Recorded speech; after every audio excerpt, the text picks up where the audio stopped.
Welcome to the Jaron Jarvis channel. I am Jaron Jarvis. Today, I would like to introduce to you, The Werewolf Did It, a murder mystery night from hell. My night started out pretty normal. I mean, I don't attend murder mystery events every day, but you know what I mean. The thing that excited me the most when I arrived was the setting. We are in this massive country mansion. Apparently the owner lets the organizers hold this event here annually because he's such a big fan of these kind of things. There are 13 of us and we had dinner together to start the evening. The dinner was pre-prepared and had been laid out in the dining room for us. There is Mel and Paul, a middle-aged couple who've done this before. He's a truck driver, she's a plumber. Kath and Dave are also not new to this. Another middle-aged couple. She's a nurse and he's shop assistant. Sarah and Susie are young university students. Not sure if they are a couple or just friends. It's not their first time either.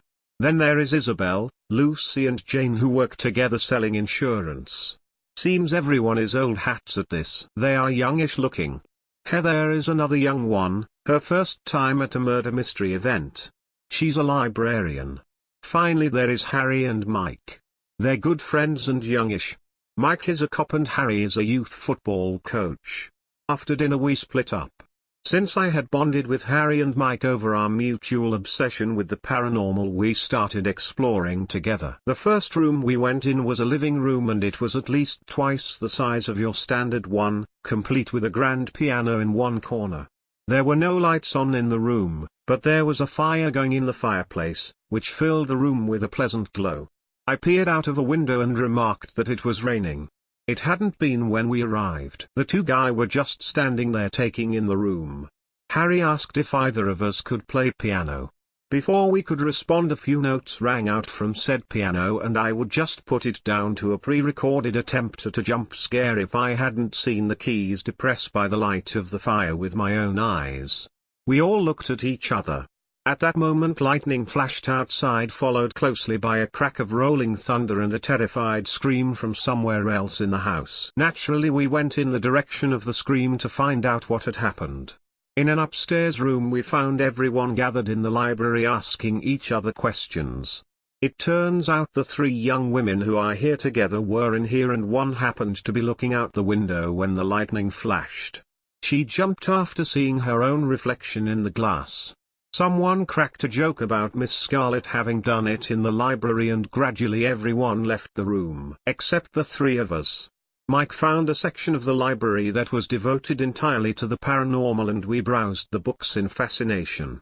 Harry started to tell a story of something that had happened to him. That's when another scream rang out. Only this time it didn't stop.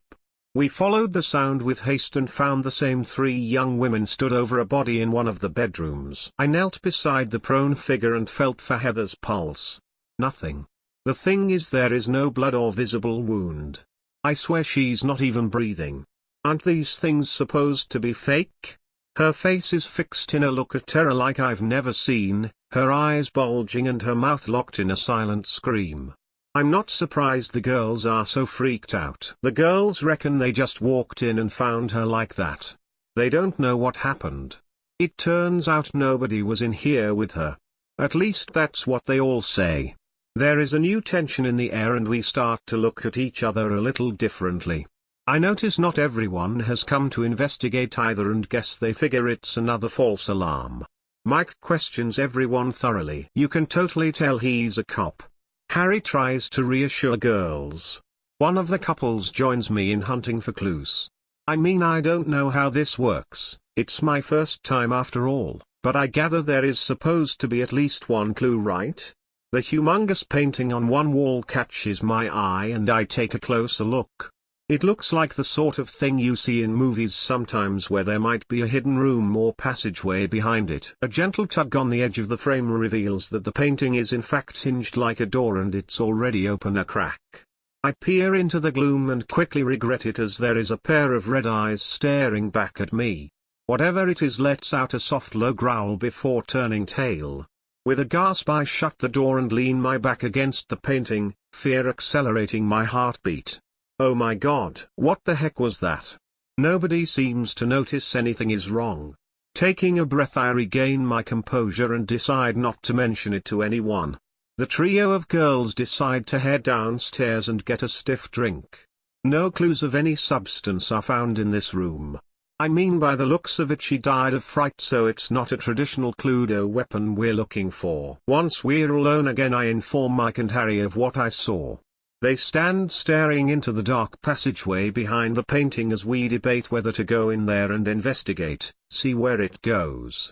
I'm too worried about seeing that whatever it was again to look. That's about when it happens again. This time one of the trio of girls who's the unfortunate victim, Lucy the redhead. Interrogation reveals after the girls had a couple of drinks, Lucy just keeled over. It sounded like she was choking or something, to quote Isabel.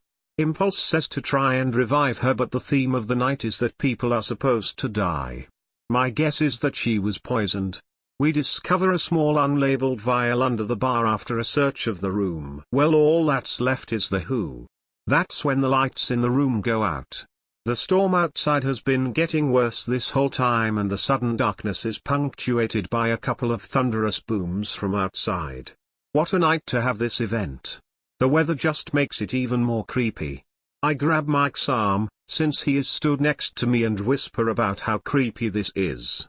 After a minute or so the lights come on again, but slowly, like someone is turning a dimmer up, and I'd swear there are less of us in the room than there was a moment ago. Kathy and Mel soon let us know that their husbands have vanished in panicked voices. Then a dog howls. The thing is, it sounds pretty close. After that it was a bit of a blur. Seemed like every time I turned around someone else was dead. It had got down to Harry, Isabel, Mike, Sarah and me when we found the missing two husbands from earlier in a room on the 3rd floor. They were covered in blood and very dead, like for real. That's when we knew there was something else going on. There was a real killer in the house with us. That was when we revealed the existence of the secret passageway to the other two. Mainly because there was an entrance to in the room we were in. Isabel and Sarah were too scared to take a look. Harry stayed with them, to make them feel better, while Mike and I took a look. The passageway ran inside the walls in both directions from this point. We plumped for right and found a spiral staircase leading down. Before we could go anywhere, a gunshot rang out, followed by screaming. By the time we got back into the room we'd just left, it was a mess. Harry was collapsed and bleeding and seemed convincingly dead.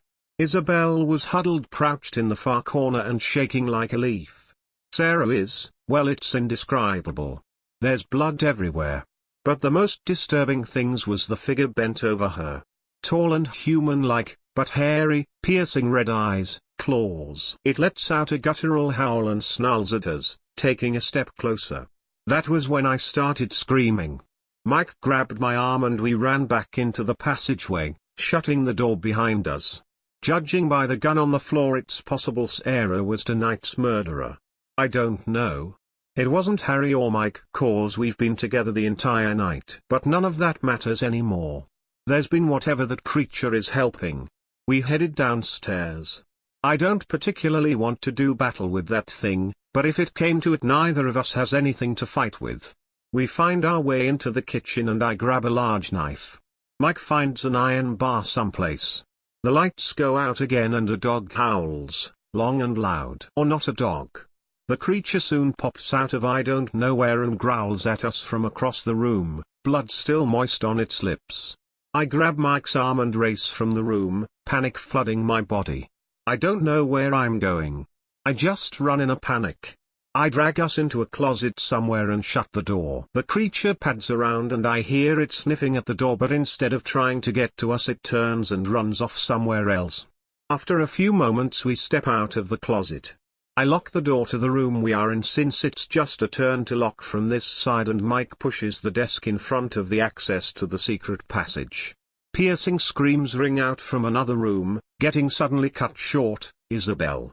Just when I think I'm safe, at least for now, everything is blown out of the water. Mike turns to me with an unsettling grin, the iron bar held menacingly in his hands. You know how I said I was a cop? He says. Well, I'm not anymore. He advances on me and I back against the wall. No longer sure of his intentions, I brought mushroom with me tonight because I knew it'd make things more interesting. He says, yes, that beast is a werewolf and she's my pet. She saved my life and so I'm forever in her debt. She can hide in human form, but is more animal than human. But mushroom? I stammer, stunned, her favorite snack. He says, still grinning, speaking of tasty things, you look pretty good, Samantha. After I've beaten you I might be tempted to indulge in a nibble. Are you serious? Yeah. Hi, I'm Mike and I'm a cannibal. He says with a laugh. That's why I had to end my career as a cop. People were starting to ask too many questions. And so I've just locked myself in with a maniac. Fantastic, touch me and I'll gut you, I say, waving the knife between us. He doesn't look worried by this. Cop. He indicates towards himself. I can disarm and take you down easy. I stare over his shoulder for a sustained amount of time until my ruse works and he looks back. Then I drive the knife into his chest and run for the door. He cries out in pain and swears at me as I unlock the door and bolt from the room. He catches my shoulder with a swing of the bar before I'm fully out, but I battle through the pain. With Mike hot on my heels I run blindly through the corridors praying for a miracle. He's faster than me, even with the stab wound, and gets close enough to batter me over the head a couple of times with the iron bar. At one point the beast appears up ahead. No. I cry out, the pain from my shoulder making it come out as a growl and masking my fear. The werewolf cocks her head to one side like a dog and stares at me. Surprisingly, she then makes her way past me. I look back when I reach the corner and she is worrying his wound. Looks like she's the miracle I was praying for in disguise. She's distracted him. I slipped away and concealed myself in an attic room behind a locked door. That's where I am now.